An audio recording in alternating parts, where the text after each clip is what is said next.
Festival, wasn't it, that al-Shara gave his first interview in Arabic, not to the widely watched Al Jazeera of Qatar, but to Saudi Arabia's Al Arabiya. And we're now learning that Riyadh will be his foreign minister's first foreign destination. And what do you read into all of that?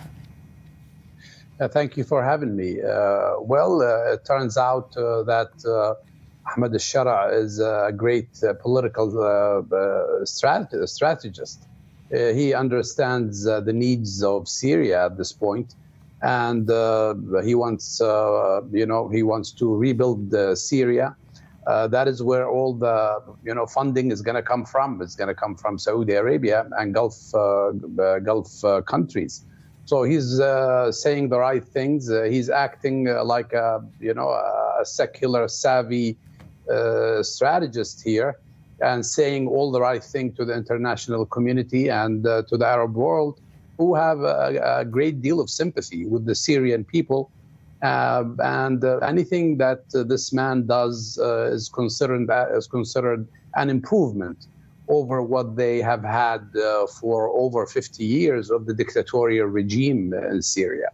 But Qatar is also a very wealthy and influential country. Why is al-Shara, do you think, not turning more towards Qatar? He'll probably, welcome any help from Qatar. And they actually, there was a high-level visit by the Qataris.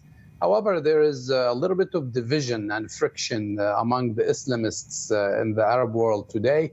There are those who supported Iran and Hezbollah in its fight against Israel, and those who were fighting against Hezbollah and Iran because they saw the Iranian interference, as an opportunistic way of invading the Arab world and destroying the Syrian people. So this is going on among Islamists, and I think Ahmad al-Shara is focused on what is good for Syria. And at this point, he is taking advantage of the Saudi support, which will welcome him because he has replaced the Iranian threat, which was a real threat to Saudi Arabia. And he has been very careful to speak about the rights of women and minorities in Syria as well. And there had been some concerns that women would be sidelined in Syria. Two women in his government now, one the first ever Syrian woman to head up the central bank. Do you see that as a positive development? Yes, it is. And we have to remember that Syria is not Afghanistan. Syrian society is diverse. There are still, Kurds who are, maintain their relative independence. There are the Alawites who also want to be part of Syria. So it's really hard for an Islamist to go against all these powers. So they're filtering the their stances. Taken into account, what's happening in the Arab world, what's happening in the region, the Iranian interference, and what the United States and the international community wants to hear. And therefore, you have an Islamist government that is acting like a secular, regime, open to, writing a constitution. And, things look good for the Syrians, probably the first time in several decades. And I think they will eventually embrace a diverse, a diverse political system in Syria, because this is the Syrian society.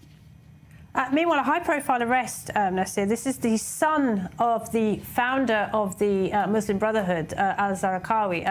He's just been arrested in Lebanon after he crossed over from Syria. Because the Egyptians want to try him. How important is this individual? What do you make of this arrest? Again, this is back to the division among Islamists in the Arab world. There is the Muslim Brotherhood